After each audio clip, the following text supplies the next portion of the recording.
as we come marching, marching in the beauty of the day. A million darkened kitchens, 1,000 mill lofts grey are brightened by the beauty sun discloses. And the people here are singing bread and roses, bread and roses. Hi everyone, and welcome to another episode in our Radical Read series, where we talk about historical and political texts that we think are important for workers and organisers to read, discuss and inform our activity. Just a reminder that our podcast is brought to you by our Patreon supporters. Our supporters fund our work and in return get exclusive early access to podcast episodes without ads, bonus episodes, free and discounted merchandise and other content. Supporters also get access to 2 exclusive podcast series, Radical Reads, as well as Fireside Chats. Join us and find out more at patreon.com/workingclasshistory. Usually this series is actually available exclusively for our supporters on Patreon, but in this case we're releasing this entire episode for free for everyone. Today's book is Be Gay, Do Crime, Everyday Acts of Queer Resistance and Rebellion, edited by Zane McNeil, Riley Claire Valentine and Blue Buchanan. It's the second book in our Everyday Acts series, published by us, Working Class History, alongside our friends at PM Press.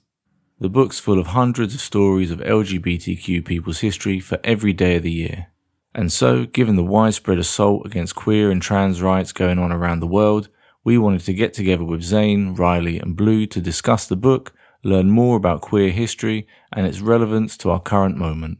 The book is out now, available with global shipping in our online store, so do make sure you get hold of a copy today at shop.workingclasshistory.com, link in the show notes. You can also get 10% off using the discount code WCHpodcast. Before we get into the discussion, I just wanted to take a moment to explain some of the terms and concepts that come up in the episode. So, for instance, pinkwashing refers to the use of gay and trans rights as a smokescreen for various nefarious practices, for example, the current genocide in Gaza. Comphet is short for compulsory heterosexuality and refers to heterosexuality being generally assumed as the default in contemporary patriarchal societies. PCOS, or PCOS, stands for polycystic ovary syndrome, a common hormonal disorder in people with ovaries, which has symptoms including things like the growth of facial hair. Roe v. Wade was the US Supreme Court legal case which resulted in the establishment of a constitutional right to abortion, which has since been reversed with the Dobbs decision of 2022. Anyway, with that out the way, hope you enjoy the episode. It's really cool to meet you all. Thanks for doing this and for doing the book. I really love it. Excited to have it soon to be going out into the world. Would you be able to kind of go around and introduce yourselves and a bit about your personal activist work backgrounds, however you want to do it? My name's Zane McNeil. You see him and they, them pronouns. I have really specialized in queer Appalachia since I'm from West Virginia, and also have done different advocacy work around anti-carceral work and vegan advocacy and animal rights. I've just graduated law school and I am super excited. I'm currently working on a book around anarcho-feminism right now as well. Hi, y'all. My name is Blue Buchanan. I'm an assistant professor at UNC Asheville. So speaking of Appalachia, I'm over here in the western part of North Carolina, in the Blue Ridge Mountains. Originally from the Midwest, I sort of came to this project through 2 main ways. One, because of my research, sort of what I look at, the kinds of historical work that sort of rejuvenate me. And the other part is really through direct action stuff. I've been taking part in labor, trans, Black organizing, primarily in the Midwest and West Coast, since about 2012. So I'm sort of coming at this from both a scholarly and organizing perspective. So I guess that leaves me. Riley Valentine, they, them. I'm from the Deep South. I'm from Georgia. My family's all from Louisiana. And I grew up in a household that was very dedicated to Catholic social teaching. So I remember, talking with my parents about anti-war activism and how it fit into theology. We did a lot of work around poverty, immigration, and my mama did a lot of work in pushing for abortion rights. And she was born in the 1950s, so this was like in the 60s and 70s in Louisiana. And I guess I became really involved in direct action more so during Occupy, when during Occupy Atlanta, I was one of a group of organizers who helped start and revive the Atlanta Medic Collective, which was really exciting. And as life has gone on, it's also kind of dovetailed with my academic interests, which are largely focused in care ethics and how we can rethink and reorient society from a more neoliberal focus to something that's more based upon community care for one another.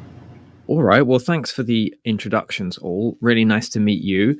Because up until now, it's just been the odd email going back and forth. And it's very different to meet people in person. But could you maybe tell us, how did you come to collaborate on Be Gay, Do Crime? So there's a network actually of trans academics at all help each other and collaborate. And I know through my PhD journey, it was invaluable having other trans academics to talk with. And that's how I got to know both Zane and Blue. Yeah, just to dovetail off of that, it's because I know Zane. Zane was the one who reached out, was like, "Hey, there's this opportunity," and in part, it's because Zane and I had already worked around topics around activist history. So we had worked together on stuff for the Activist History Review. And so, yeah, Zane had reached out, was like, you know about some additional communities. This project really, we want to be as intersectional as possible. And so they asked if I could participate and really bring some of the, again, stuff around Black history, some of the post-colonial stuff that I had learned about in grad school into the project. So really, Zane was out here organizing the people. Yeah, and I had worked with PM Press previously on a collection around queer Appalachia called Y'all Means All, The Emerging Voices Queering Appalachia. And I'd worked with Stephen from PM Press, and he had reached out to me right before I started law school, actually like 3 years ago now, and was like, hey, we want to work on this project. We want to do a kind of collection where we're able to put all of these really rich and diverse moments in queer history together. And even though the project itself has been through multiple iterations and really shifted, that kind of rooted in movement is something that I wanted to bring to this. And because I knew Blue's work, like Blue said, and I knew Riley's work later on, it was a really, like I've said before, like a monolithic project. I think broader and richer and more than any of one of us could have done. And so all of us, as well as other queer and trans people in the community, helped us to try to make this collection as authentic a reflection of where we come from as possible. Yeah, because I wasn't really sure how it came about, because I think that Stephen at PM Press and I'm not even sure who mentioned it first to the other, but we both kind of had the same idea, that following our kind of first book, Working Class History, Everyday Acts of Resistance and Rebellion, because that was a broad book about a little bit of everything, and we couldn't do justice to any of these kind of particular different types of intersecting struggles in kind of single volumes. And I guess they had the same thought that it would be great to produce more volumes, even with any other topics like queer history or Black history or anything like that on their own. One book can't do anything but provide the tiniest snapshots. But I think the book does a great job of providing these snapshots, and then people can look in the references and learn more sort of from there. And so in terms of the book, how is it kind of put together, and how do you hope that readers are going to use it and relate to it? The way that we structured the book was chronologically, right? We start off with our readers on January 1st, and we basically work our way through the calendar year. And we thought about this with a lot of intention because the goal was to make the book a part of people's everyday lives, right? A sort of everyday meditation and everyday activity where folks could gather with friends, family to think about how sort of radical queer history impacts them and what lessons they can take into the present moment. I know that one of the things I imagine we'll talk about is our current political environment. The idea was structuring this in a way that made it easy to feed folks, feed their spirits, and get them to really engage in taking what they learned about history and making it their own. I think for me, something that was really important for me is, especially when I started, both of my siblings were in like middle school and elementary school. And both of them were also queer, just a different kind of flavor of queer than I was. And I always wanted to be the person in their life that like I wish I had, that was able to give them the space to grow into who they were, to experiment and to feel safe in doing so. And I think this is the book that I wish I had had in middle school and high school. And I throughout college too, and now, to be able to know that not only am I not alone, but I come from a long lineage, a global lineage, of resistance and community and joy that made me feel safe. And I want to make sure that they also have that experience. So I'm actually I'm a high school teacher, and I get a lot of kids come into my classroom to talk about a lot of thoughts and feelings, and I teach history. And so for me, like I have, kind of alternative history books in my classroom so that students who are curious can pick them up.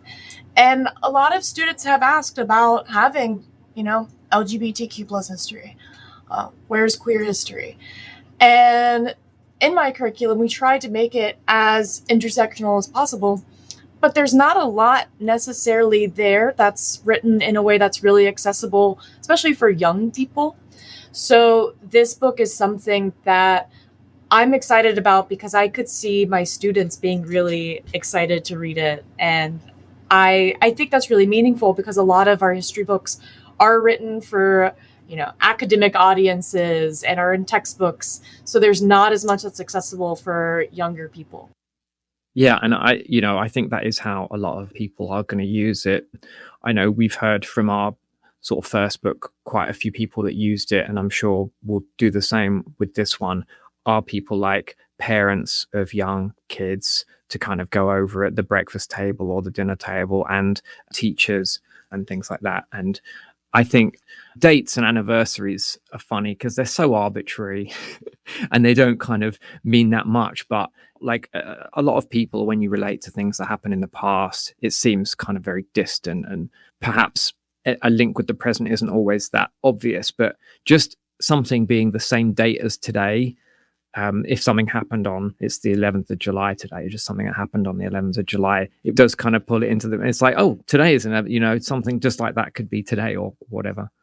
But if it's an everyday book going by the year, I mean, just having a look at the very first day, I mean, and from the title of the book as well, Be Gay, Do Crime, you can immediately see that state repression is a feature here because, well, I mean, the title is it's fun and it's provocative, but I guess also it's not even so much about being gay and queer, just has been a crime and indeed is criminal in so many ways. And from the 1st of January, it's very clear with multiple stories about police and state repression of queer people. And you've got examples in the book going back literally hundreds of years. Could you maybe say a bit about how LGBTQ plus people have been criminalized sort of historically, and how does this criminalization also relate to other concepts like class and race and disability and things like that? Well, particularly when it comes to disability, because I do a lot of work in disability. I have epilepsy, chronic pain, and various things. So a lot of my work is in disability studies. And the crossover between the control of bodies that we see with disability also is there with queerness. And typically you see people who their bodies are being surveilled are always have other intersectional identities. It's very rarely people who are wealthy, who are white, who are fully able-bodied, who are the ones who are being examined and are being persecuted. And oftentimes these histories dovetail with histories of colonialism, with the theories of racism, and with histories of disability and ableism. So all of these things coalesce together so that it's impossible to examine queer history, kind of as you said with working class history, without looking at other histories and other systems of oppression and structures.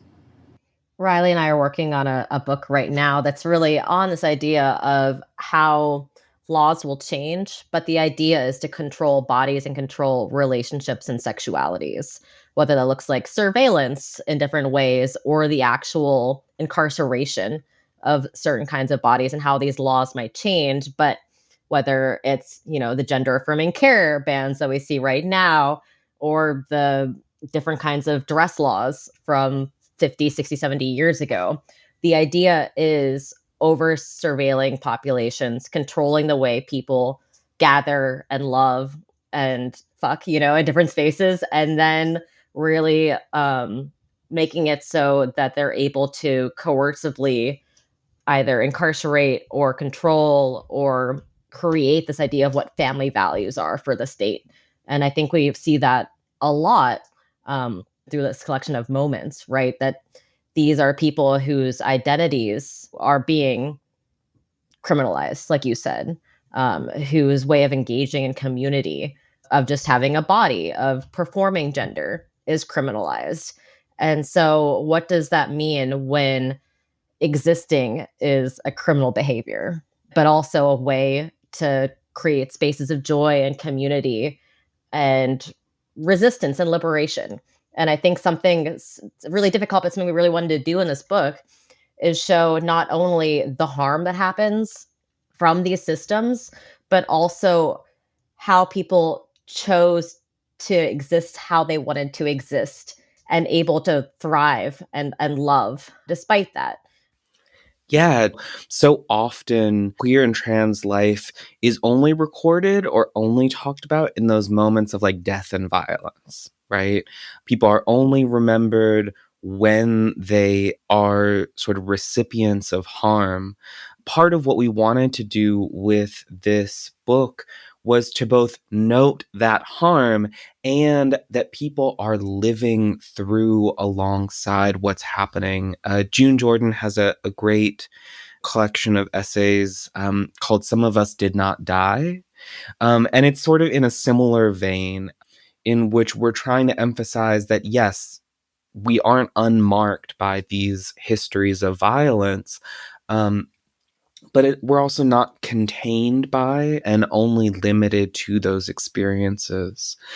Um, I think to answer sort of the broader question about queer and trans people being criminalized historically, um, it's important to recognize that queer and trans folks really experience a new moment within society with the emergence of the nation state. Right? There's lots of different formations of statehood before then, but the idea of the nation state is relatively new, and it really put queer and trans people in a new position to be criminalized, right? Or in a new position to be visible, right? Because the nation state has always been interested in creating populations of people who are biologically a particular way, who need to be controlled and managed or excised, right? And so when we think about it that way, we get into the fact that homosexuality is really coined in the mid 1800s. And so this concern about populations becomes really important. And this connects deeply to class, race, and disability, right? Because the nation state is increasingly interested in trying to figure out how to homogenize its populations to better control them. And in order to do that, it has to identify people. And so the fact that queer and trans people have been part of this identification process and also resisted that identification is important. So, yeah, class, race, disability, certainly. I think we also need to connect the fact that queer and trans people, when we're thinking about who's vulnerable, are sort of multiply compounded along the lines of class, race, and disability. And I also just want to point out, in addition to sort of thinking about disability from some of these other lenses, really talking about how disability can be created by structures of violence, right? That sort of social model of disability, thinking about the fact that, for instance, if you have an anxiety disorder, as I do, as a Black person in the United States, that makes perfect sense. There is a lot of reasons to be anxious, right? And so realizing that not only is it that our struggles are interconnected, but that the forms of control and violence that produce quote unquote different populations are also interconnected, right? The things that create disability also create these other categories. The last thing, just as an example that I wanted to share, right? In Germany, you had the creation of sort of heterosexuality and homosexuality. And this led folks like Magnus Hirschfeld to say, look, we need to decriminalize both sexuality and gender identity. The danger that came along with this was in participating in that nation state project of creating populations, because folks like the Nazis then turned around and said, well, if we can't re-educate them out of this, and if they're just a part of the biological population, then we need to get rid of them from that population, right? So again, just speaking to our current moment, to where we're at, it is also important to recognize that we have strategies to address the violence that comes with visibility. For listeners wanting to know more, there's more about the specifics about Hirschfeld and the Institute of Sex Research and what happened with the Nazis in the book. So it's also very timely given many aspects of the current situation. And yeah, I mean, just an anecdote about the aspects of criminalization and class, referring to some of the things you mentioned about kind of stories about bad things happening, is also a bit of a problem with historical records, because often when you're looking back, especially looking for specific dates, like this project, there are dates for when people were executed or for when people are arrested and things like that. Whereas, so many, especially because of the criminalization of queer life for so long, many these moments of joy, they weren't written down, they weren't recorded because they were, illegal. But, it's a testament to the work you've done that, that the sense of community and joy really comes through. In the book, you highlight a lot of kind of, I guess you could call it like political acts of resistance, or, quite deliberately political, like specific demonstrations or things like that. But could you maybe say a bit how some of the less obviously political acts of resistance, like forming communities and survival strategies, how that's played a role in queer resistance through time? Yeah. So there's a really great quote by a Black trans artist called Juliana Huxtable, who had been asked by an interviewer, what's the nastiest shade that you've ever thrown? And she responds by saying, existing in this world. Right. And so I say that in part because I also want to give a shout out and recognition to folks who didn't survive. Right. Some of the framework that even the book sort of wrestles with is talking about surviving as an act of resistance. But in some ways that can also sort of negatively shade, right? Those folks who haven't managed to survive the various forms of violence that they've experienced. So I just also want to give a shout out that it is about the living that is the act of resistance rather than the survival. And I think that's part of what Huxtable is pointing out. Is that it is the act of existing, it is the act of relationship that is the political act itself. And I think that that jives a lot with my own perspectives as a Black trans organizer. And I think, as you had pointed out, it's difficult to put that in a book with dates because it's something that is every day.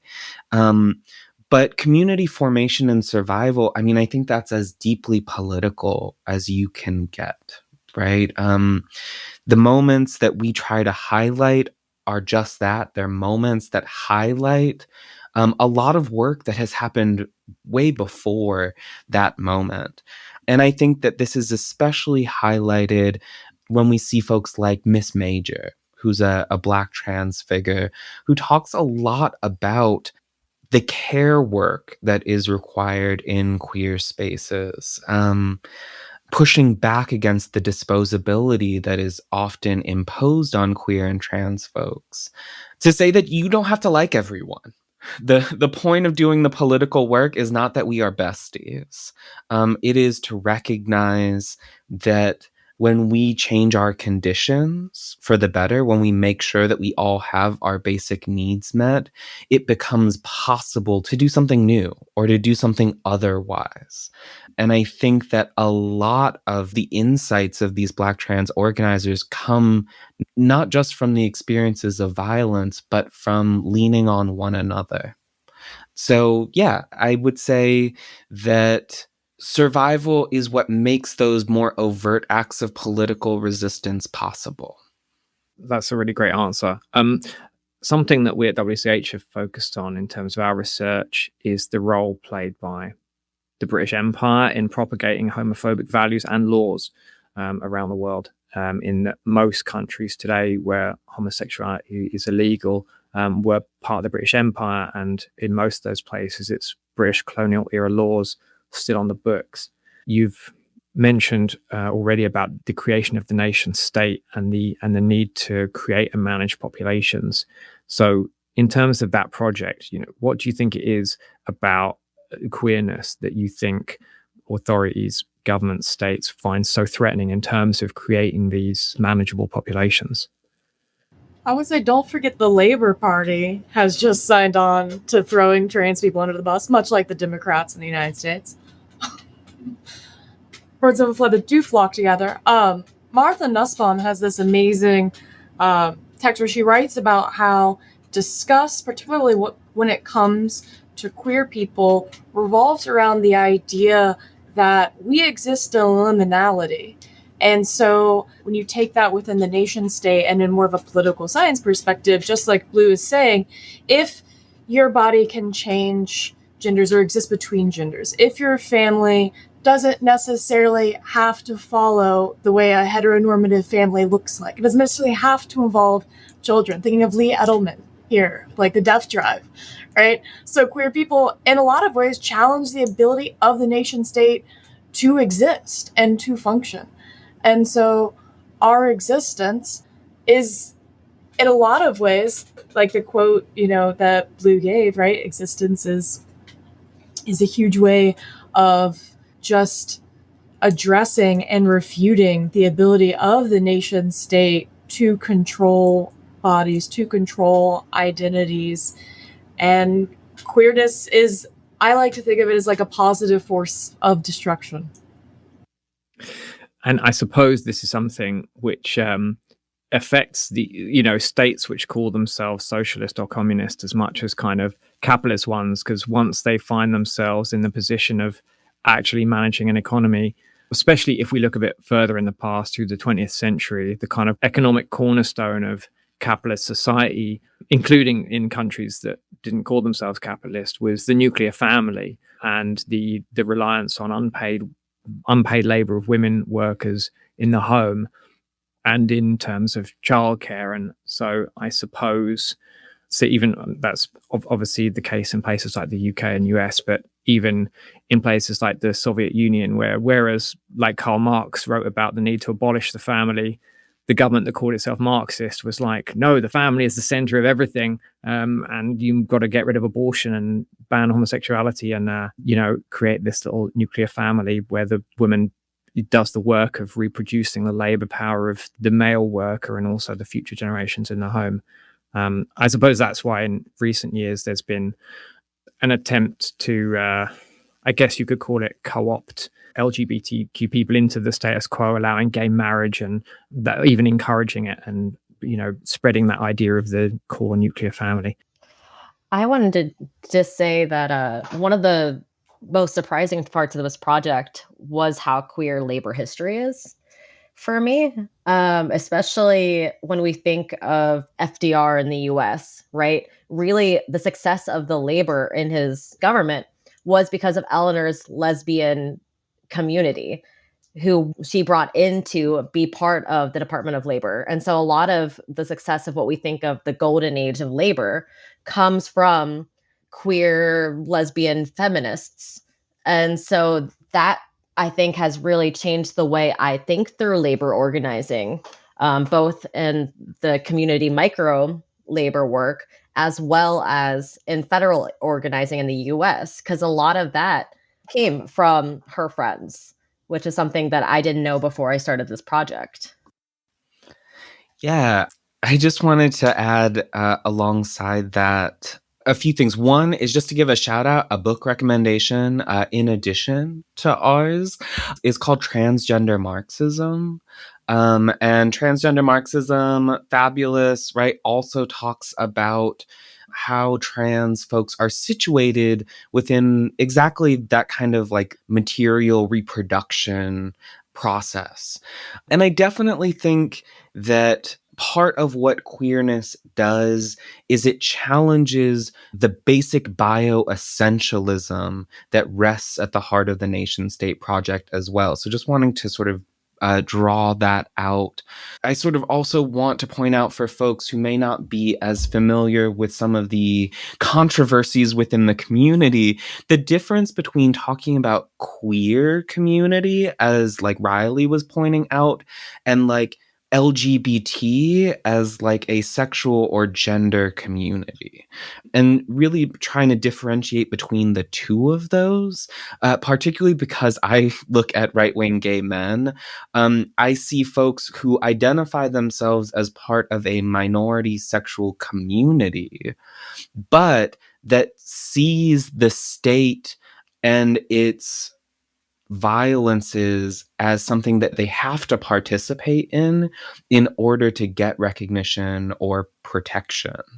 And I think that whether we're talking about those right-wing identity groups or whatever state government authority system, those systems are inimical to queerness because at their root, part of what queerness does is say, you don't need to take the terms of that sort of Faustian deal. Right?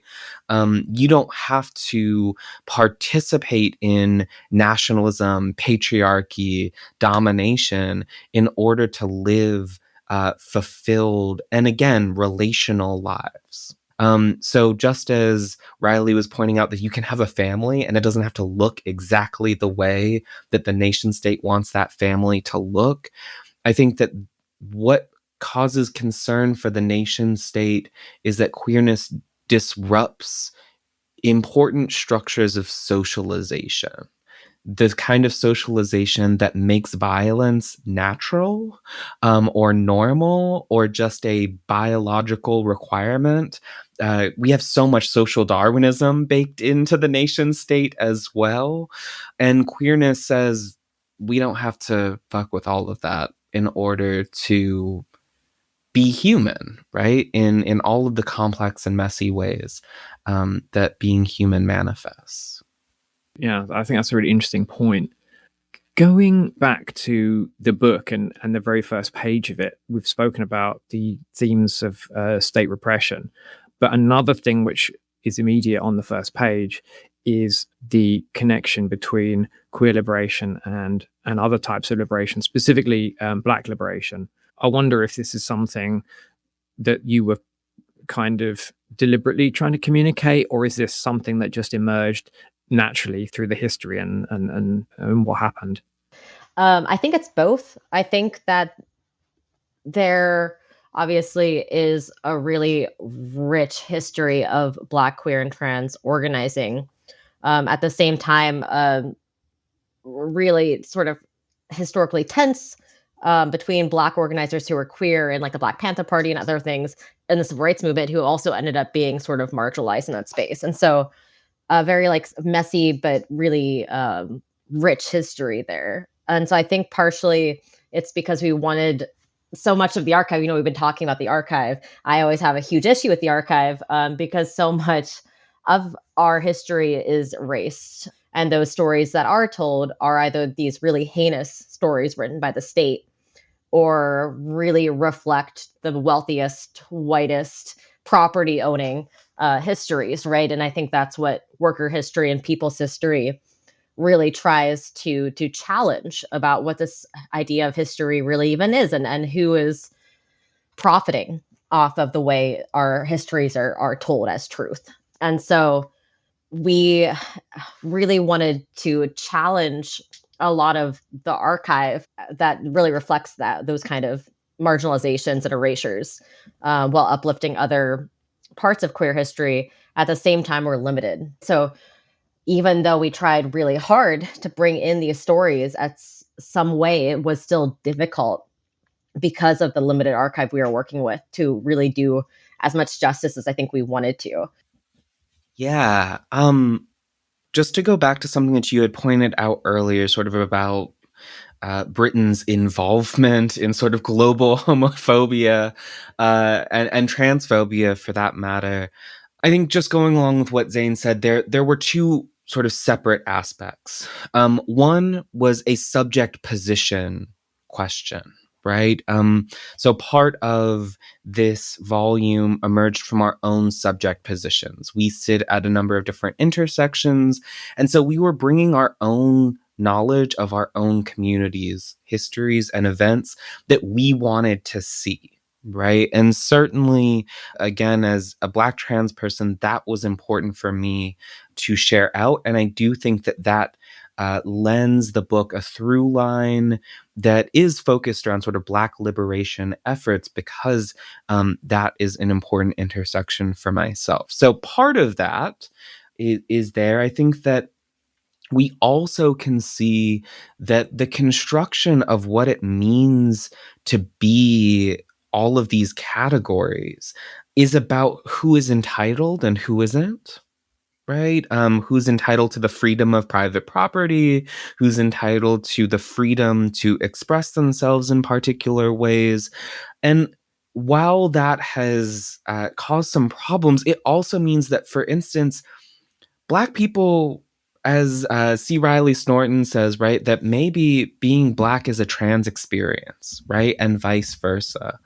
So I think that part of what also emerges from this, in some ways, is a breakdown of those categories, right? To say that actually, if you want to know about Black history, you're going to have to know about queer and trans history, right?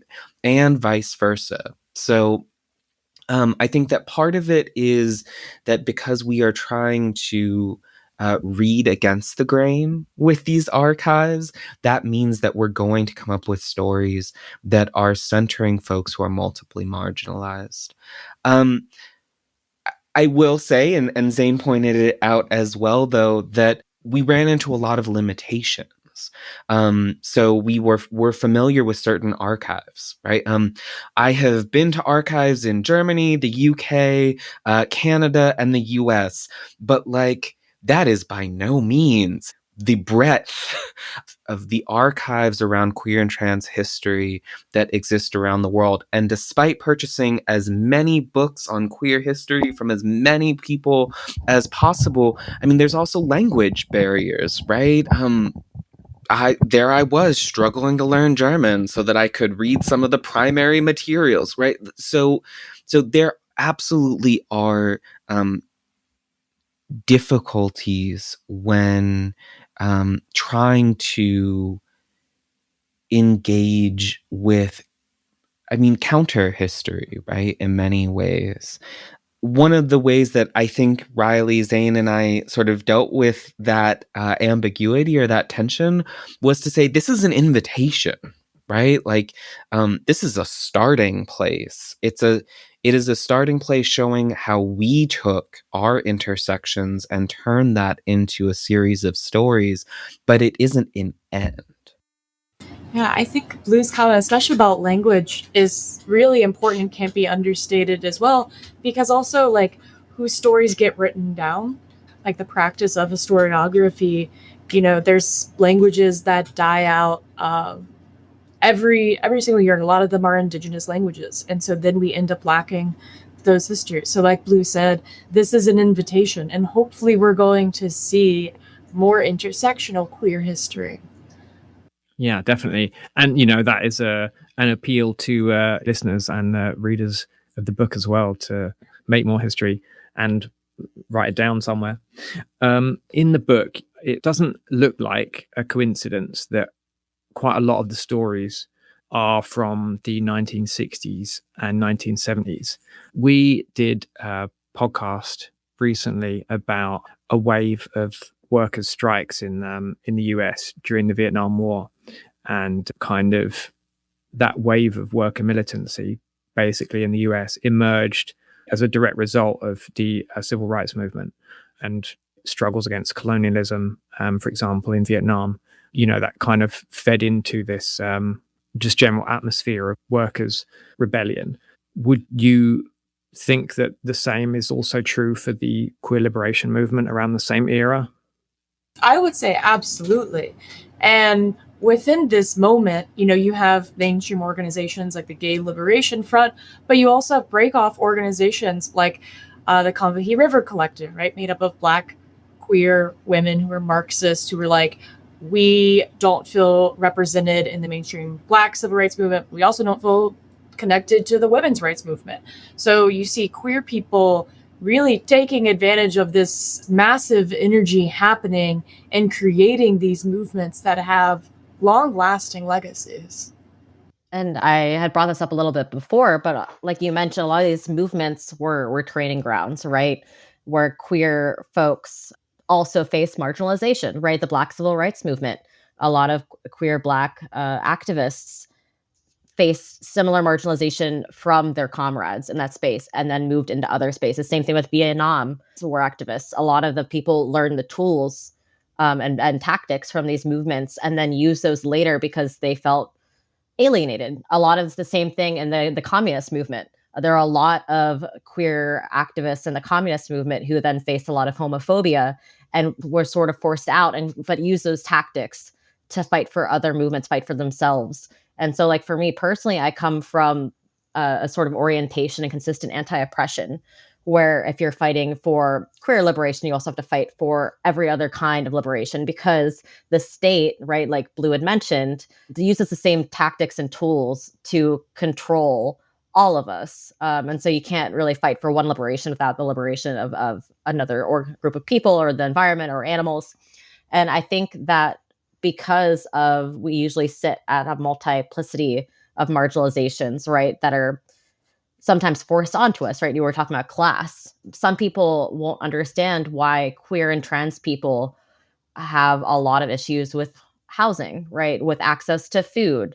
Why so many of us are living in poverty, right? That are pressured or move into sex work that therefore leads to criminalization and reifies, right? But a lot of that is the state putting onto us these not having access to other kinds of different kinds of work or capital or property, right? So, and then, like we mentioned, disabling. And so a lot of us sit in a space where we're fighting for a lot of different groups and we have a lot of identities that we want to fight for. And so after being trained in these movement work and then being alienated, disillusioned, a lot of those tools I think were used for the queer liberation movement.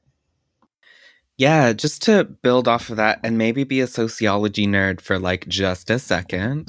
But like in social movements research, they talk about isomorphism, which is basically that coming up with strategies that work for a social movement, right? That like effectively manage to maybe persuade your audience or win concessions. That takes work, right? And oftentimes it's easier to look to see what has worked for other people and adapt that to your own particular issue or concern, right? And so there is a lot of social movement isomorphism, a lot of transfer between different social movements, because when you find tactics that work, you make use of them.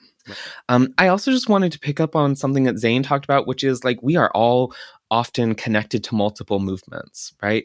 But we can't do everything. So, like, maybe I'm out here being like, I'm going to focus on trans housing. That's going to be my thing.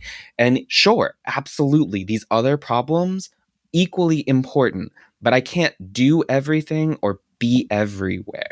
But I do know the trans girl down the way who is working on a different issue.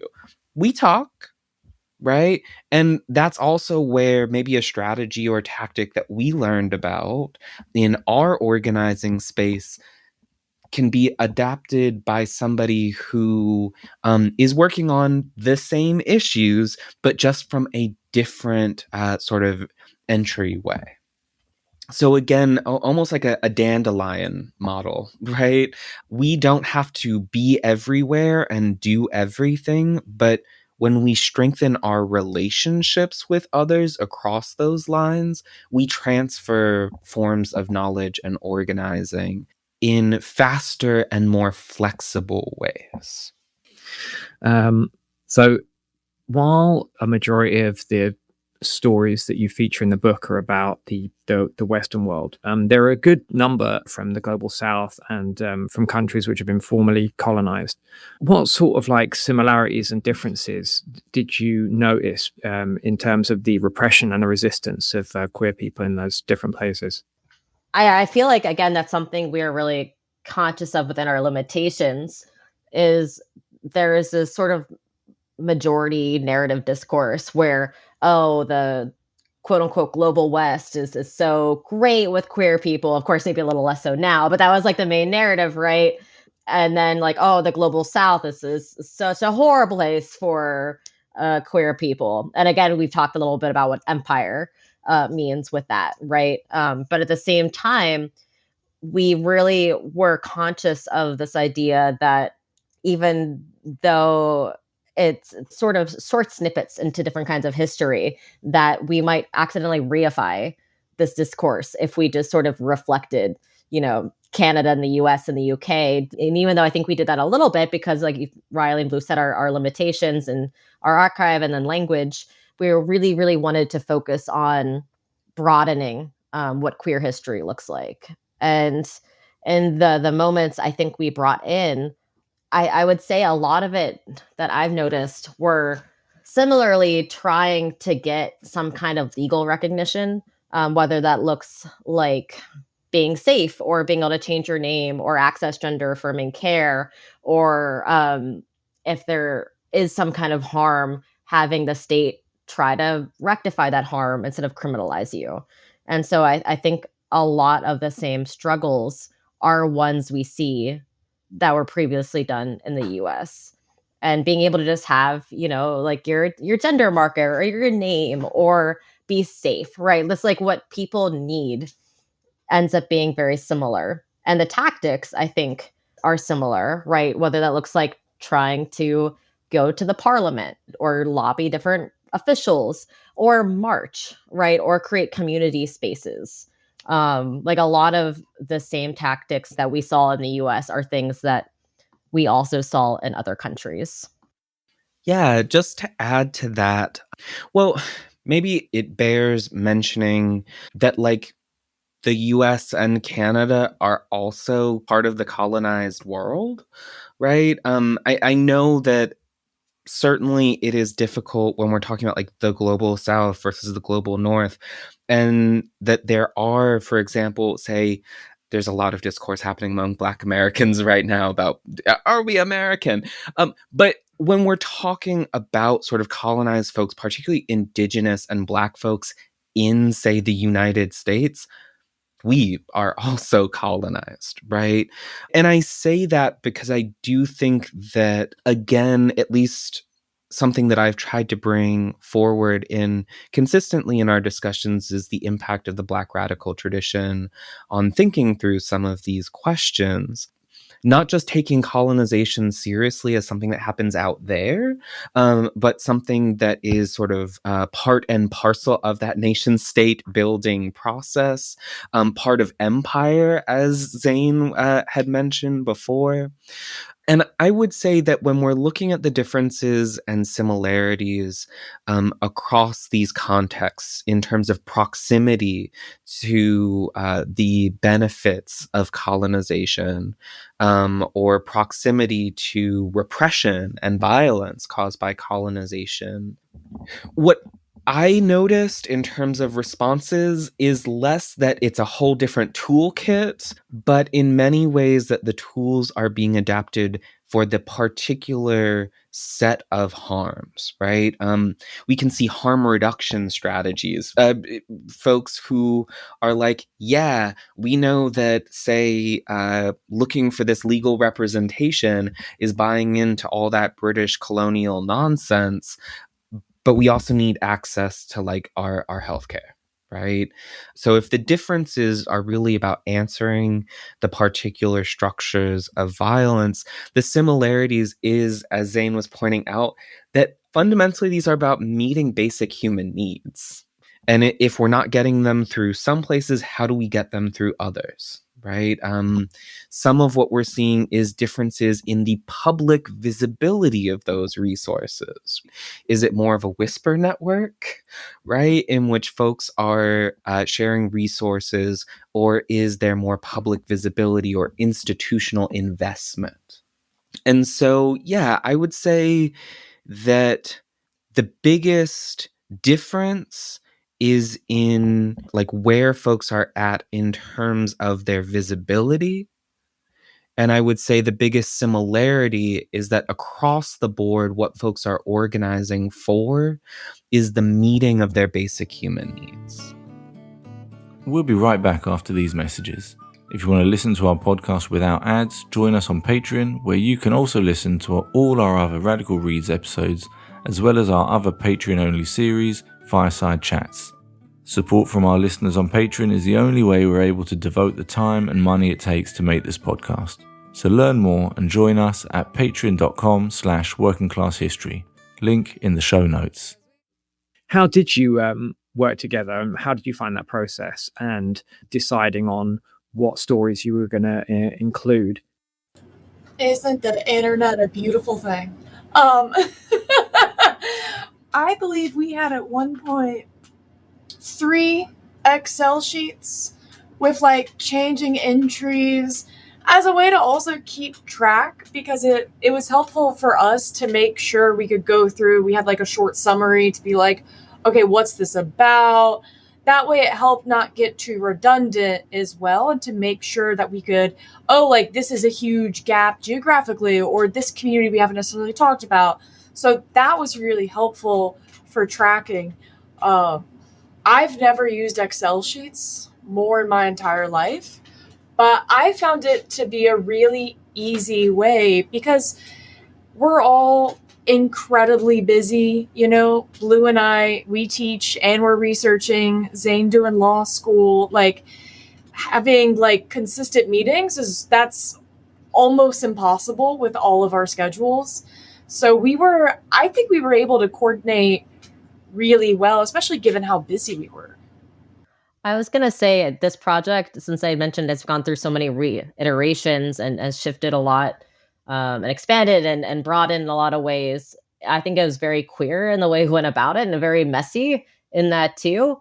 Like I had my background's mostly working on edited collections, and I wanted to facilitate as many voices as possible, but then that didn't work in this kind of collection because it got way too big, and it I wanted to bring in more voices and more experiences, but at the same time we had to limit it. I wanted to bring in different scholars and activists who could look over and review what we were doing. And I did some calls with different scholars, like, "Hey, did you look at this? How are you to this book?" Like Blue said, I read probably like 50 different queer history books and was able to talk to or email a lot of those different scholars and would share, this Excel sheet with them. Like, where are the gaps? Where are the problems? Right. And then those reiterations would change what the project looked like. And like I think we've really gone over is we were all very conscious about what we didn't want to reify to cause harm. We had challenges around whether we were bringing in someone who was harmful in one way but still important to queer history in another way. I think all three of us, a lot of our work is challenging assimilationist LGBT rights movement, but at the same time, one, legal history is much easier to find than a lot of other kind of history. And some of those, if you need something for every date, is just having a certain law in place. Is that problematic? Is there other things you could bring in? Is it still the work that people put in for that, really important to queer history, even though it's not what we consider protest work? And so the book itself has just so much labor in it from the three of us. Like a wild amount of work has been put into it from the editors, from PM Press, from Working Class History. And all of that is very conscious conversations going into every single moment about why is it important? How does it reflect working class or people's history, or what is protest, or what is queer, right? How could someone who wouldn't identify as queer, because like Blue said, gay and lesbian and queer were more sexual activities, not identities until later on.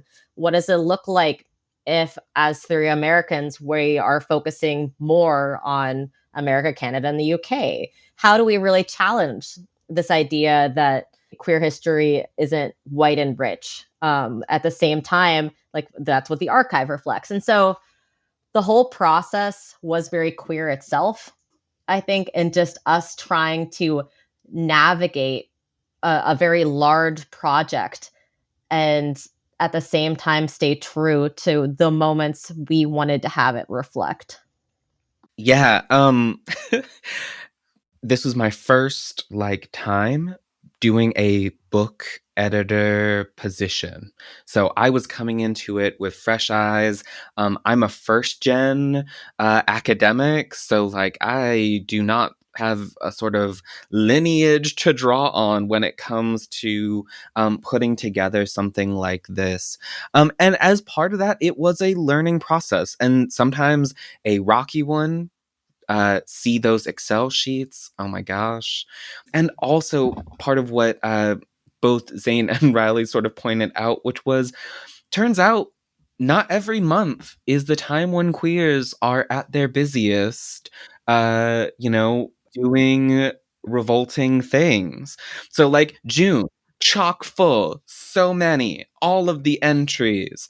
But turns out February is kind of a down month for the queer and trans folks. So it definitely became difficult when you're hey, I need to find something for February 28th. That's not really the way that our social memory works, right? And so that became difficult. There was also just uncertainty around dates. One source says that it happened February 16th, and another source said that it happened 2 days later. How to reconcile those dates? What source do you privilege? And I also think, just to name, Zane was talking about this sort of queer experience. It was also a labor experience, right? I think for all of us thinking through division of labor, how do we make sure that things are equitable? What does it mean to do equitable work from different subject positions, right? all of that was a much bigger part of the process than I expected. But one of the things that I appreciated was that it was out in the open. Like those conversations were happening and they weren't always comfortable, but they were being talked about, right? And so it was particularly coming from academia where so much of this stuff gets swept under the rug about differences in labor and work. I appreciated that with the co-editors, a lot of it was about being very upfront, being very clear about what our limitations were, and where we were at with the project. Yeah, that's really interesting, and it does reflect some of the same kind of issues that we had doing the first WCH Everyday Act book, and especially with all of the spreadsheets and Google Sheets. Like WCH kind of runs off. If ever like Google Sheets goes down, we're screwed. And yeah, with the dates as well, and like February 29th is a tricky one to fill as well, because we do like to kind of fill February 29th as well, and thankfully we're able to with this one. Yeah, in terms of there being busy months and not busy months, yeah, this totally happened with the general history as well. And even some dates, like we've got some individual dates with like 25 stories, and then some dates with like 2. I think sometimes you can kind of like be a bit flexible about, often stories include multiple dates, so maybe if you've got one a little bit missing, you can pick an aspect of the story for this date or what have you. Yeah, but so were any of the stories that you put in here ones that you were kind of personally involved? Because some of them are pretty recent. So were any of them ones that you were kind of personally involved in? I don't know if I was personally in any of them, but I certainly was tangentially connected. And a lot of those moments that I brought in were like ones from my high school, right? That like other people who aren't from Morgantown, West Virginia wouldn't know. We have Firestorm in there in Asheville, a queer bookstore and collective that I've been going to since I was like 14 or 15.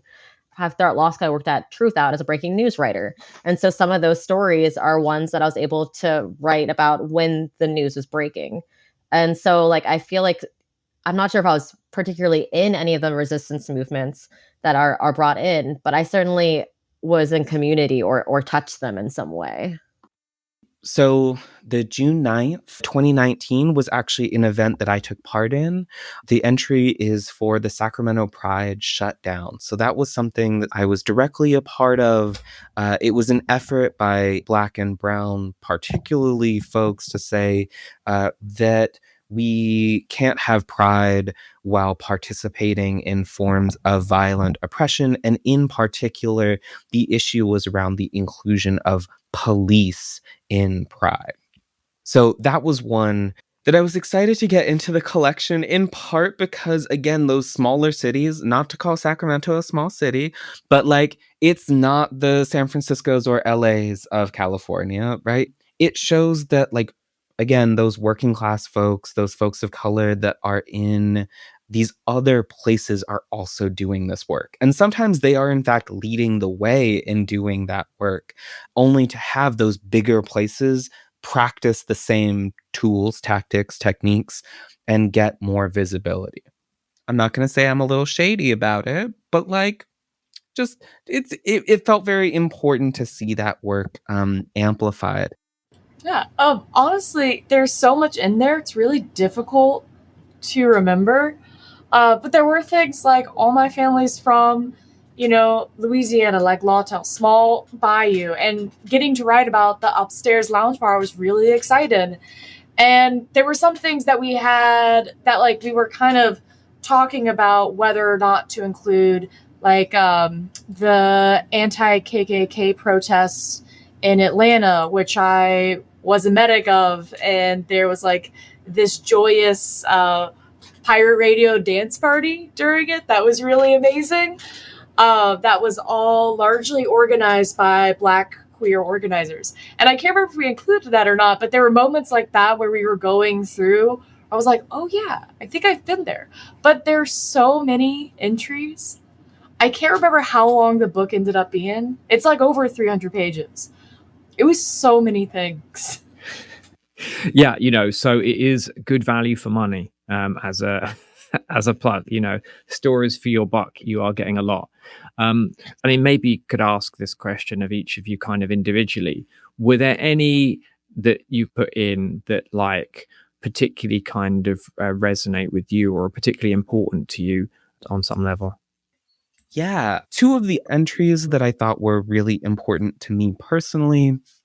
The first is from June 16th, 1836, was about Mary Jones. And particularly as a Black trans person, seeing a story about Mary Jones, a Black American sex worker in the 1800s, one of the first trans folks ever recorded in an official capacity in the United States, was really important. One, we have images of her. She is fabulous. But also because, again, when we talk about these archives, especially archives that involve Black folks, slavery did a lot to sort of erase the gender subjectivity of Black folks.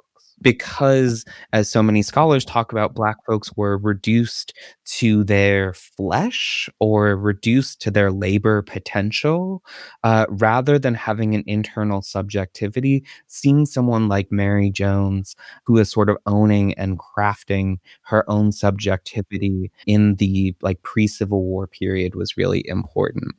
The other entry is from April 26th, 1968.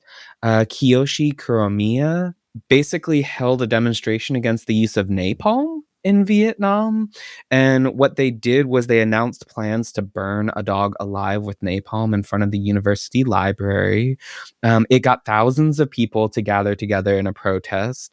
And instead of like engaging in this burning, they were leafleted, saying, "Congratulations on your anti-napalm protest. You saved the life of a dog. Now, what about the lives of tens of thousands of people in Vietnam?" Why does it feel so important as an entry to me? So much of where we're at in this current moment, and particularly with the rise of fascism, has been the normalizing of violence. And this idea that as long as we engage in acts of dehumanization, violence is fine.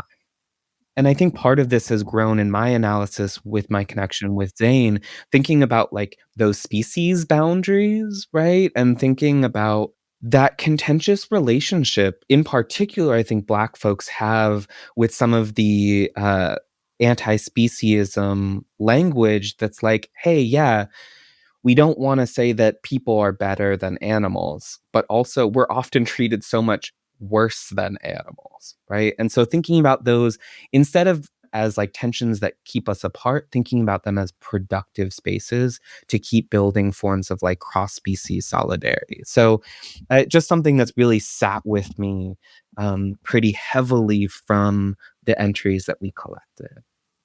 For me, something that I really wanted to be able to include in this book was activism that we could learn from, and relatively recent activism, especially in other countries.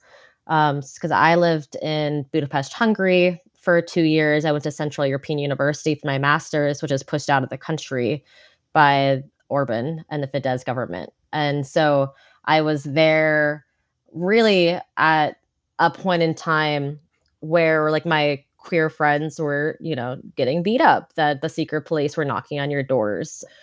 There weren't any gay clubs at the time, but if you're going into queer spaces, they were like salons and cellars, right? And I've always been very vocal that the US is always just like 5 years behind Hungary, maybe 6 or 7 behind Turkey, and then, a handful more behind Russia. And so a lot of the moments we included were things from the 2010s and early 2020s from these countries, because these are activists that we can talk to. These are the same laws that are being ripple effect by international far right actors that are being shipped to the US, shipped to the UK, shipped to Canada. In the US, CPAC literally has been in Budapest. Viktor Orban's talked to JD Vance and Trump. Ron DeSantis was one of the first governors bringing in the Fidesz laws that were based on Russia's laws that we're now seeing go national. And so recently, the Fidesz government in Hungary passed this law that was going to pretty much cancel Pride, survey everyone, and use that as a way to increase the surveillance state and limit the right to privacy.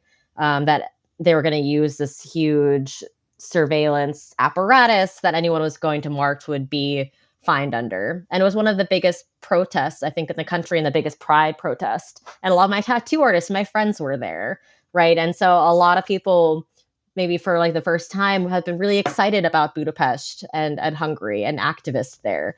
But I've been saying for years, like, let's talk to them, right? Let's talk to people in these countries where the governments are talking to each other. Let's learn from these tactics that the queer activists are using, because I've lived in countries that are hostile to my existence. And I know people who continue to live, but I still have had some of the most joyful moments of my life, even in these hostile countries. And I think that's what has led me to be very rooted and steadfast in this moment, where the government, has always sort of wanted us not to exist, but is increasingly more hostile. Yeah, I love that. For me, a big thing was including moments where Pride, similar to what Blue was saying with their direct involvement, but other moments Pride has become a protest again. We talked about Prides where it became protests about the treatment of Palestinians, and protests against pinkwashing, which now I think is more relevant than ever. So are these entries now about recent protests, recent things that have been going, that people can trace to what's going now, and people can make those connections and hopefully find inspiration in the fact that Pride as a protest is something that's never ended. There are always opportunities to take these moments where queer people are coming together and to channel that energy into broader liberation and into refuting any sort of pinkwashing and any usage of our identities as a way to further or allow genocide, colonialism, or any form of violence and dehumanization. All those like concepts, I think you did really get across with the selection of stories. Zane, I think that thing you just mentioned, I hadn't really sort of struck me before, but I think certainly myself a decade ago, I wouldn't have thought, if someone had said, oh, in 10 years time, when we're thinking about what will be happening to people in the US or UK, we'll be looking at places like Russia, Turkey, and Hungary to see what sort of policies and change are going to be being introduced. That's at least a good thing about looking back and doing history. You don't have to make predictions for the future and then look like a fool. But I would not have seen that. But that is very much kind of where we are. And so I think this kind of maybe transitions into the next set of questions, which is we are seeing this populist far right backlash and a new wave of repression against queer people in general, but trans people in particular. What do you think are the primary reasons for this? I think trans people, similar to other minority groups in general, I think it's an easy testing ground for further dehumanization.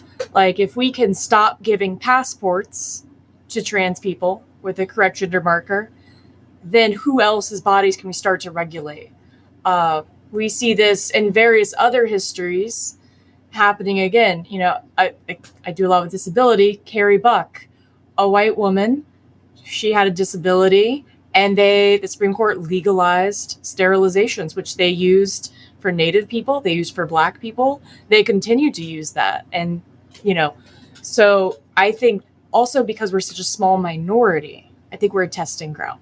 And I think we've seen that in the United States as attacks against citizenships, as attacks against who can enter and who can leave are increasing. And you see that time and time again, particularly with the rise of authoritarianism. One of my favorite Hungarian scholars is named Andrea Pato. And I was lucky enough to take a few of her courses, and I've gone to quote her in a lot of the pieces I've written.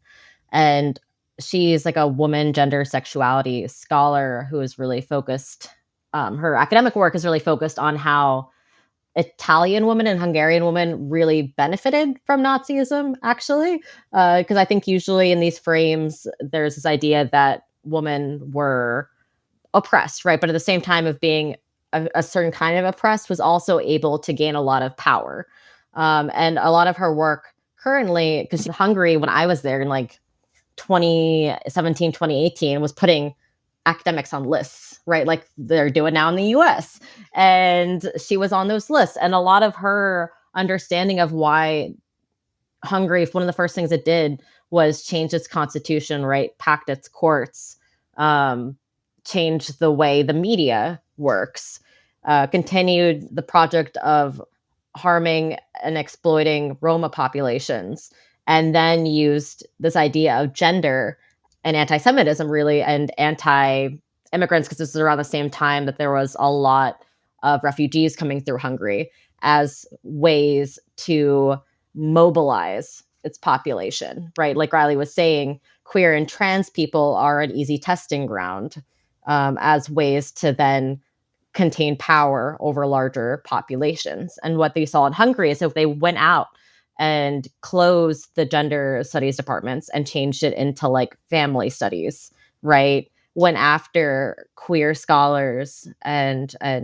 women studies scholars, pushed universities out of the country, and then at the same time did a lot of the laws that harmed the trans and queer populations and pushed them out as well. And then what we're seeing now with these laws to expand the Constitution, expand the surveillance state, using gender and trans and queerness as a way to use that to kind of cloak and veil the actual goal of fascism, right? And so queer and trans people in this system are used as a way to gain greater control, not over over every single person, over every citizen, and really erase us from public life.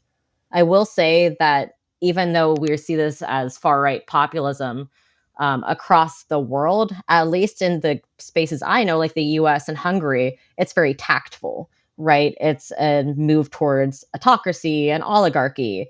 And by attacking the media and solidifying control in like parliament, putting different judges in places, you therefore control the information, control the people, and really control the vote, because voting doesn't mean as much anymore. So I have more faith in the people than our government structures.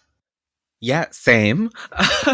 um, so I do want to say, maybe to start with, that I think naming that it is a spread of fascism is important, because we've had a really hard time calling the spread of fascism over the past decade or so what it is. And I think that as a person who studies right wing social movements, it's important to name it so that we can do exactly what Riley and Zane have done, which is identify, hey, these are the common tactics of this particular political culture, so that we can see the ways in which many of these things are not new.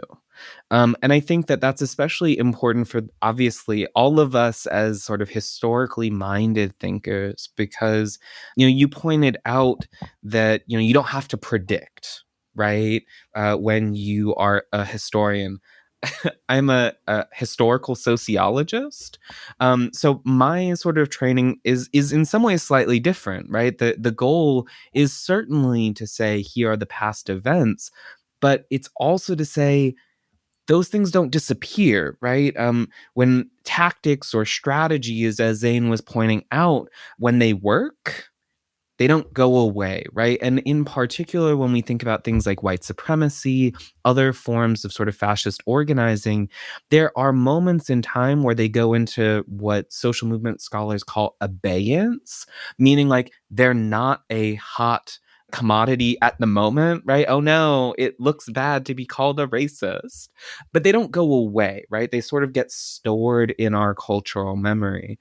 They get stored in underground practices that folks engage in, all those dog whistles, right, that continue to persist. And so it does give us the ability in some ways to think about the future and to see, hey, what happens when certain conditions are met. Just to play off of what Zane was talking about, and we've discussed Magnus Hirschfeld before. If we want to understand where trans folks are situated in our current moment, looking at the rise of the Nazi Party in Germany is a helpful comparison, I think. A lot of folks don't know that really popular picture of the book burning that happened as part of a stormtrooper rally was actually the burning of books from the Institute of Sexual Research, which was Magnus Hirschfeld's work, which again was documenting all these various ways that folks experienced a variety of gender and sexual expression.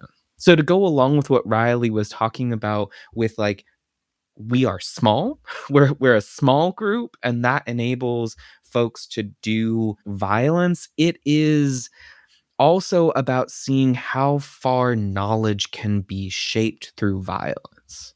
And again, this goes back to fascism's obsession with the idea of violence as the necessary sort of function of politics. It also says might makes right, is such an essential part of this authoritarian and fascist organizing. But to go back to an earlier part of what we discussed, it goes back to this idea of bioessentialism. If the foundations of fascism make the argument that the reason why government should be structured the way that it is because there is a natural or, quote, biological reason for its foundations, trans people, queer people serve as an essential reminder that it doesn't have to be that way. That doesn't mean that queer people or that trans people, or at least LGBT people as communities, can't participate in those forms of fascism, but rather that the underlying logic is still about saying that certain bodies should and have to act certain ways, right? And a lot of this comes up with this idea of like women's rights versus trans rights. Instead of dealing with the patriarchy, it's about reframing the question to say, don't look over here at these structures of violence, but instead take the scraps of what that system, the proximal benefits that Zane was talking about with women and fascism, and make it so that the only way that you get those proximal benefits is by turning on folks who have less structural power. And like, this is something that Gramsci talks about, right? He's sitting there in prison wondering, why did like the communist revolution not happen? How did Italy end up with fascists instead? And a big part of this is about redirected attention, right? And redirected focus. Yeah, and I think there's also something with trans people being such a small minority. These populist and far-right parties, they often talk about economic concerns, from Trump talking about the cost of eggs and groceries to wanting to bring back manufacturing to the US and all that, which of course is never going to happen. These far-right people, if anything, all their policies will lead to lower wages, worsening conditions, and impoverishment of working people and poor people. So they're never going to do anything to make any of that better. But they can point to this very small group of people that a lot of people won't even know one individual, because, bigots often hold ideas about groups in their heads. But when they know members of that group, they kind of think, well, this member I know is different or whatever. But, a lot of people won't even know a single trans person personally. But, these far right people can at least point to this group that they've harmed to be like, well, at least I've done something, like, as you said, with women's rights, that the Republicans in the US, who are very open about their hatred of women, and have been for decades, can now say about how they're protecting women and girls by maybe they've banned one trans girl from a sport or something, in a sport of 50 or 60,000 people. And in the UK, this is happening as well with the support of a lot of the political left. I mean, the Tory party initially banned gender affirmation treatments for minors, and Labour, now they're in power, have made that ban permanent. And under Labour, well, a completely ridiculous Supreme Court ruling has basically established that a lot of protections which had been understood to be in law, inequalities law, to trans people actually don't apply. And a bunch of this is being supported by people that call themselves feminists, socialists, communists, and even some anarchists in the UK, at least, arguing that trans rights are coming at the expense of women's rights. How would you respond to that argument? I would respond that the improvement of life for one group always includes the betterment of life for all people. And that these fears and concerns that women have for safety, those are very real concerns. In the United States, domestic violence is not taken seriously. It's really hard to prosecute someone for rape, even when it's videotaped. Like we've seen, I feel like when I was in college, there were time and time again of like violent campus rapes that just were not being prosecuted. And it was horrible. And those things are happening, and they haven't ended. And the rollback of Roe v. Wade and Dobbs is forcing women, particularly impoverished women, women of color, women in the South, Native women, they're limiting their rights, they're limiting their access. And so women are being harmed. Absolutely. But it's not by trans people, but by making trans people kind of like this phantom enemy.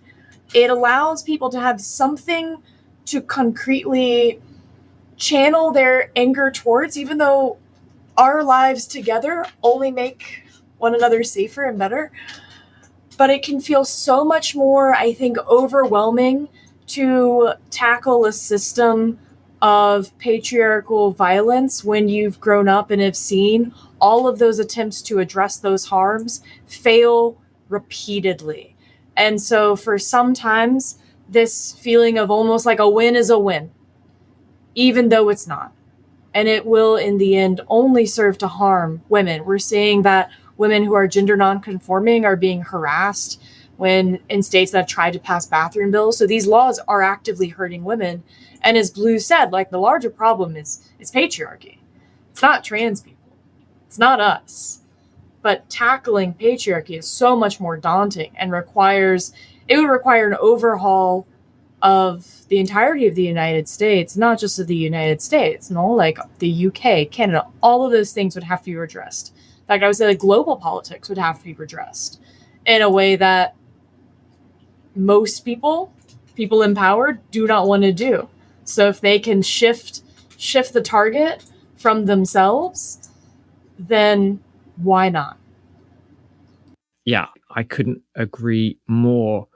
And the fact that some people are buying it, I just find completely unfathomable how just completely, I mean, how just completely stupid some people are, especially like these groups that are funding these so-called women's rights organizations in the UK fighting for single sex spaces, in quotes, and they're all these US-based evangelical anti-abortion groups. That's who's providing the money, and if you look at their addresses, their office space are being provided by these like anti-abortion groups. Well, anyway. Well, I was just wondering, you were pointing out this idea of like even these folks who ostensibly have like a good analysis in other places seem really drawn in, right, by this narrative around quote unquote protecting women.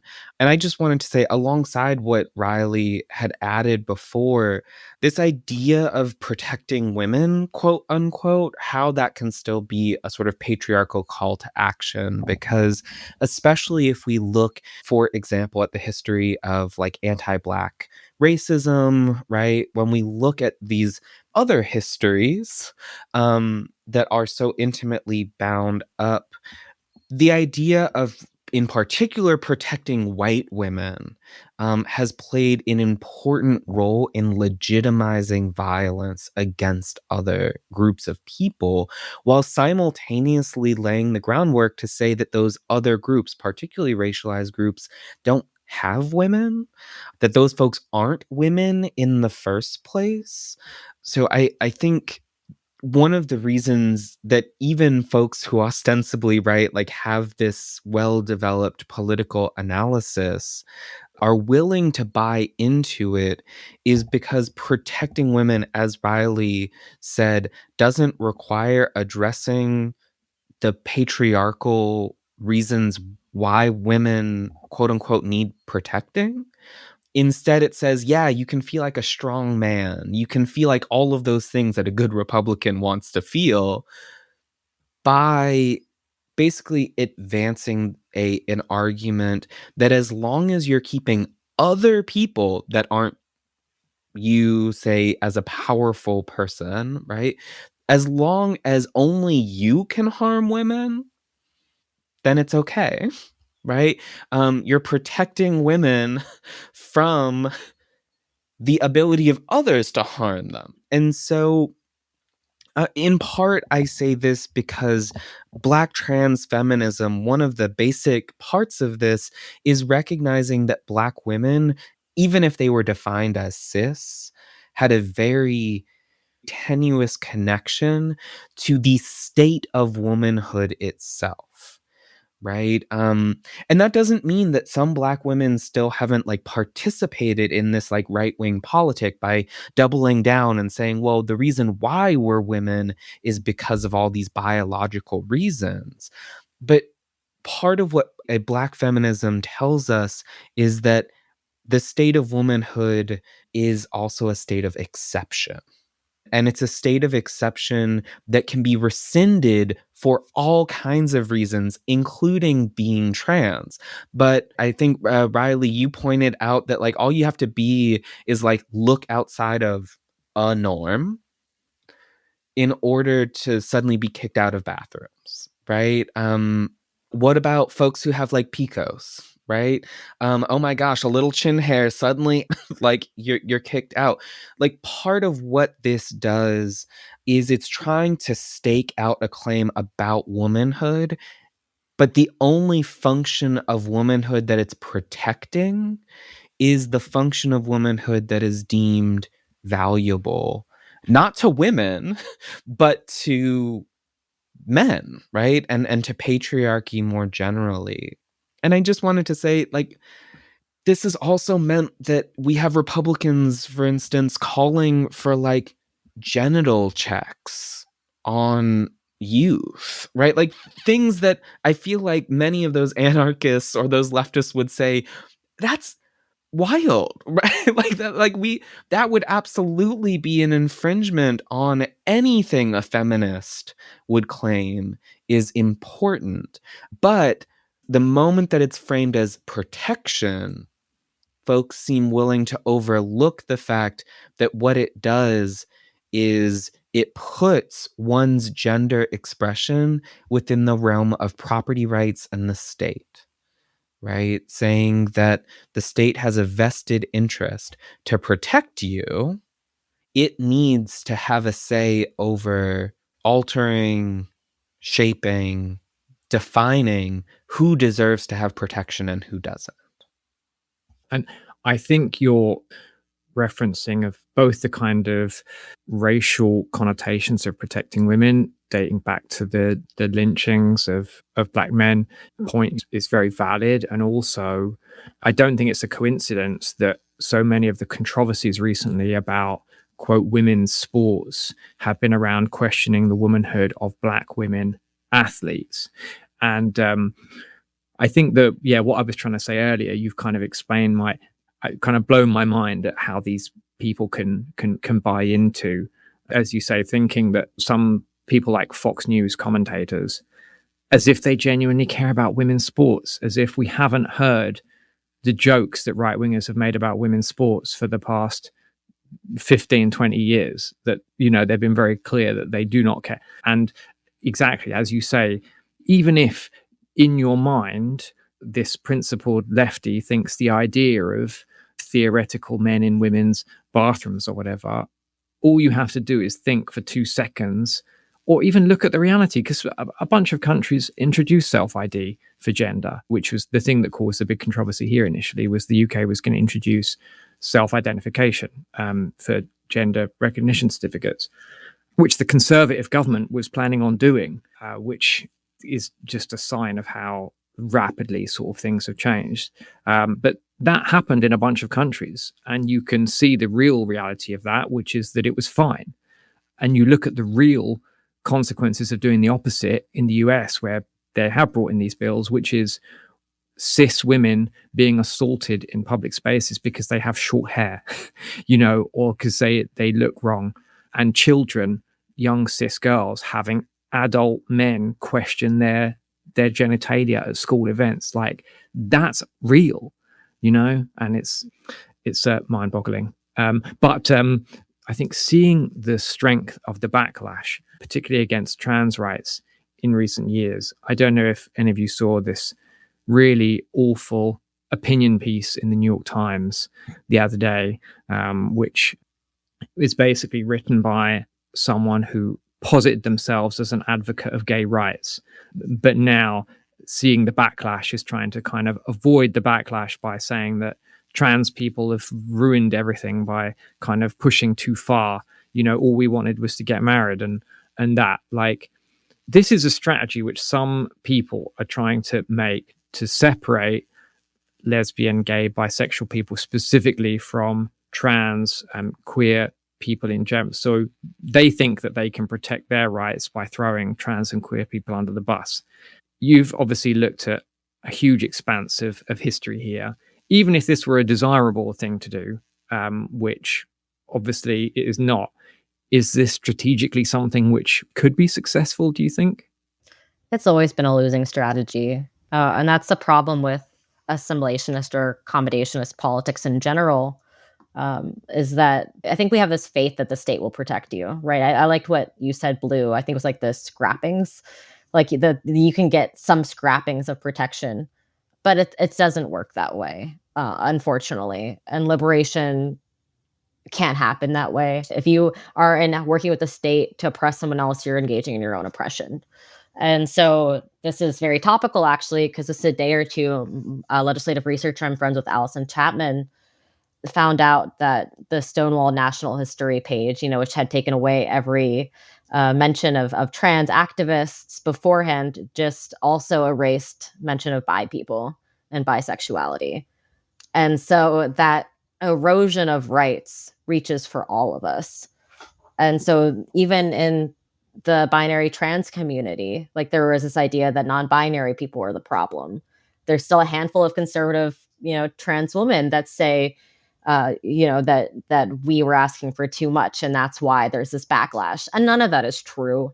If anything, the reason we're here is the same critique that, like, Matilda Sycamore has had, Against Equality has had, that we as in, I guess, white trans people, have this idea that we could claw up to some kind of similar privilege and under white capitalism, right? And just leave the most marginalized people in the trans community somewhere else, right? And Blue and I have worked before, like Riley was saying, on these moments, and now like 7 years ago, where Black trans people would protest majority white cis pride parades and say, we aren't safe. What your pride is actually harming us. And there's this silence that you're eclipsing of the harm that my community is facing. And then those pride protests would be met with cops, right? And so this has always been a failing strategy, whether it's for the LGBT movement or for the feminist movement, going back to Ida B. Wells and the white suffragists. And so it doesn't work, and it can't work, and you're only harming yourself. And I think a lot of these people know that. I think there's a lot of desperation and fear that leads to this, but you're never the good one, right? That's just not the way that works, and that's not the way fascism will do it. I think someone we didn't include in the book, because of the problematic, was this gay Nazi man, right? Who was just like, well, I'm a Nazi, right? And then he got killed because he was gay. And so the state will still kill you, no matter how close you are to pushing forward their version of fascism? I think fascism is the key here, which is what Blue originally brought up and Zane just, reiterating. When you look at the history of fascism in any country, no minority stays okay. It never happens. They go after every marginalized group. But isn't there that famous quote, though? First, they came for the communists and I said nothing, and now I'm fine. I think that was how it ended. Yeah. And then I was fine. Yeah.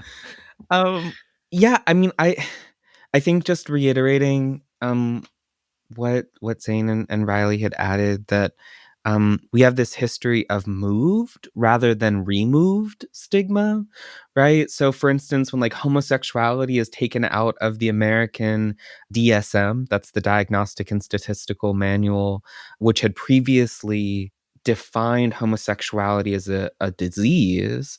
As homosexuality got removed as a disease, gender identity disorder was added as a new category of mental illness, right? And so I think that helps us to see this idea of moved rather than removed stigma, right? Instead of eliminating this source of stigma as a form of control, we simply sort of like push it down the proverbial ladder, right?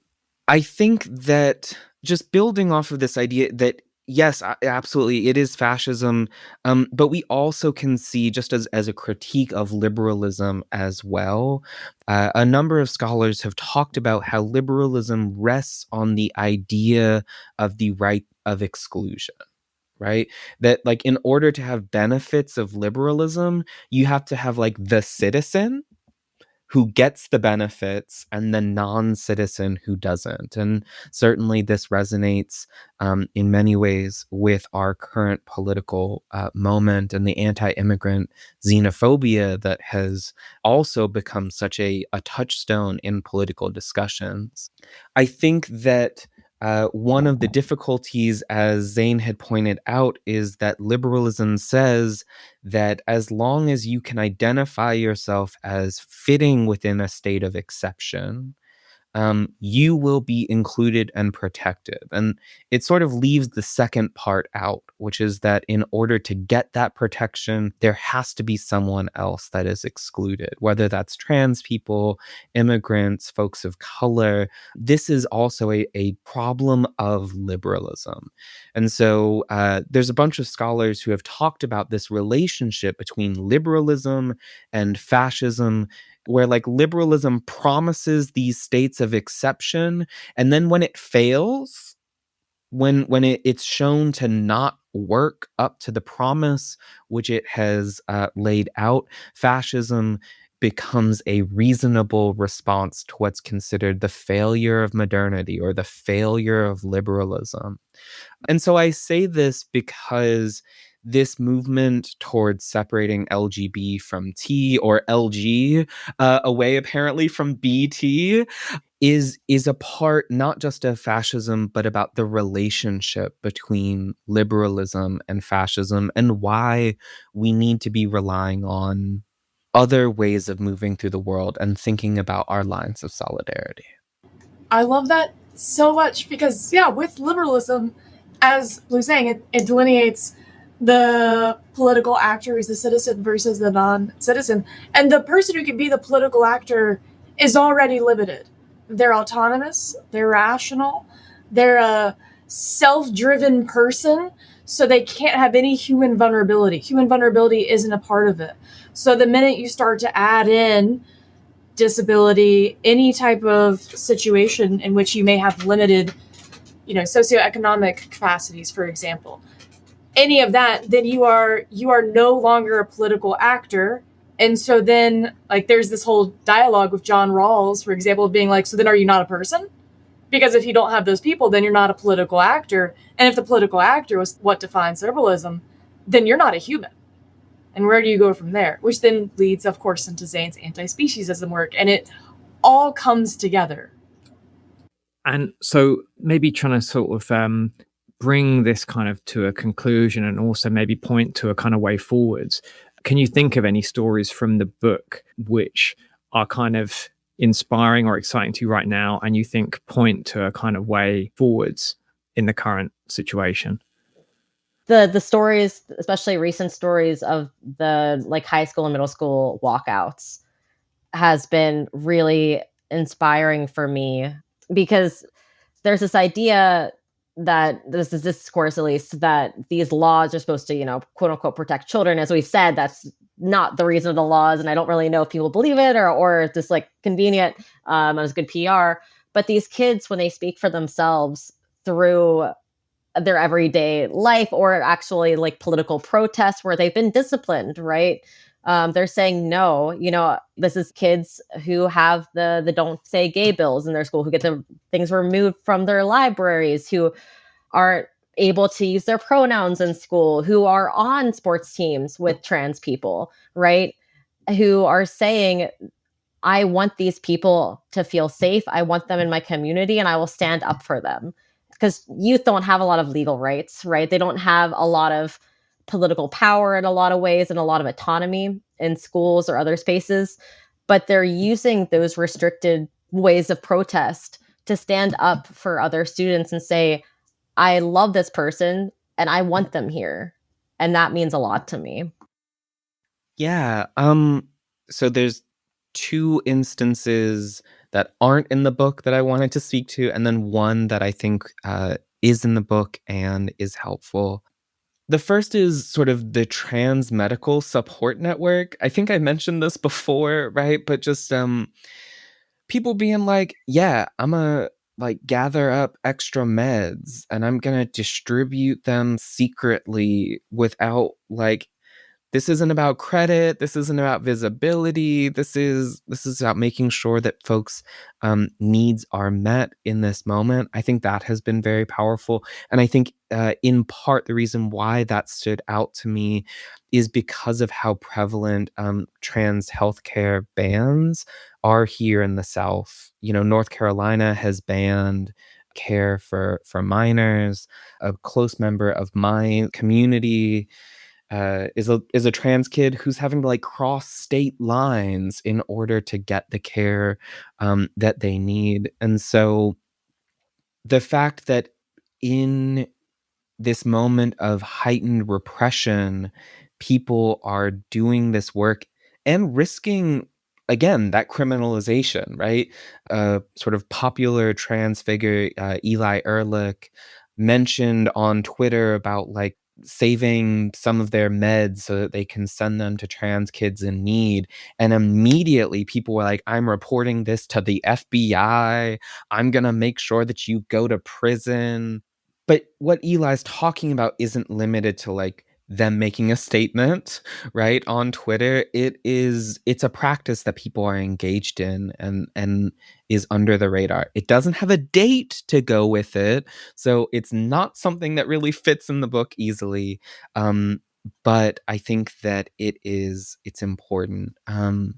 Another of the ones that isn't in the book, or at least less in the book than perhaps some might expect, is around like deplatforming and disruptive resistance. And a big part of the reason why I mention this is because, similar to what Riley had said about like going to protests and doing stuff, and there's like a contingent of like queer and trans people who are there, but like the event isn't an event or like an action necessarily organized only by queer trans people, but like so many, particularly the instances that I can think of, because I was in California during Trump's first presidential run, was just how many queer and trans people were out fighting fascists. Right? It wasn't their event, but they were out there doing the work to deplatform and disrupt these fascist organizers. And I know that a lot of people have felt disheartened that we've still ended up in the place that we've ended up, even though people were putting their bodies on the line. But I have a kind of a different reading of that, which is that we would be potentially in an even worse place without that, right? in some ways the work that folks were doing was harm reduction. And this is tied to an example in the book, January 10th, 1982. We talk about Raymond Broshiers, who helped found the Lavender Panthers. And so really thinking about avoiding the violence nonviolence dichotomy, being like, oh, this is the good thing because it's nonviolent, and that's the bad thing because that's violent, and instead really digging into what we've consistently been touching on throughout today's discussion, which is that it's about caring for one another. And caring for one another may involve having to protect each other from harm, right? And that kind of self-defensive violence is really important. We've seen the proliferation of the statement, "We keep us safe," along sort of our organizing routes in our social media, but really digging into what that means. Yes, it means making sure that we are drinking water at the protest, and that we are making sure that if folks have mobility issues, that they are thought about and protected and cared for. And it's also about saying sometimes we have to engage in acts of violence in order to protect people, right? Not in the way that infantilizes them, but works to enable and support their own agency and autonomy. So I just felt like the Lavender Panthers entry really embodied that. Yeah, definitely. That's a great. It's about a group of LGBT people in California who formed a kind of armed self-defense group modeled on the Black Panthers. And there's a couple. Yeah, definitely check out those entries. Are brightened by the beauty sun discloses, and the people here are singing bread and roses, bread and roses. That brings us to the end of our discussion about Be Gay, Do Crime, everyday acts of queer resistance and rebellion. Thanks for listening and hope you enjoyed it. You can get hold of the book anywhere in the world from our online store, link in the show notes. You can also listen to all our other Radical Reads episodes by joining us on Patreon, which is how our work is funded. There you can also access loads of other great exclusive content, like regular podcast episodes without ads, bonus episodes, and our Fireside Chats discussion series. It is only support from you, our listeners, which allows us to make these podcasts. So if you appreciate our work, please do think about joining us at patreon.com/workingclasshistory. Link in the show notes. If joining us on Patreon isn't an option for you at the moment, please don't worry about it, but please do tell your friends about this podcast and give us a 5-star review on your favourite podcast app. Thanks to our Patreon supporters for making this podcast possible. Special thanks to Jazz Hands. Our theme tune is Montaigne's version of the classic Labour movement anthem Bread and Roses, performed by Montaigne and Nick Harriott and mixed by Wave Racer. Download the song on the link in the show notes, with all proceeds going to medical aid for Palestinians. This episode was edited by Jesse French. Thanks for listening and catch you next time. The rising of the women is the rising of us all. No more the drudge and idler tend the toil where one reposes, but a sharing of life's glories, bread and roses, bread and roses.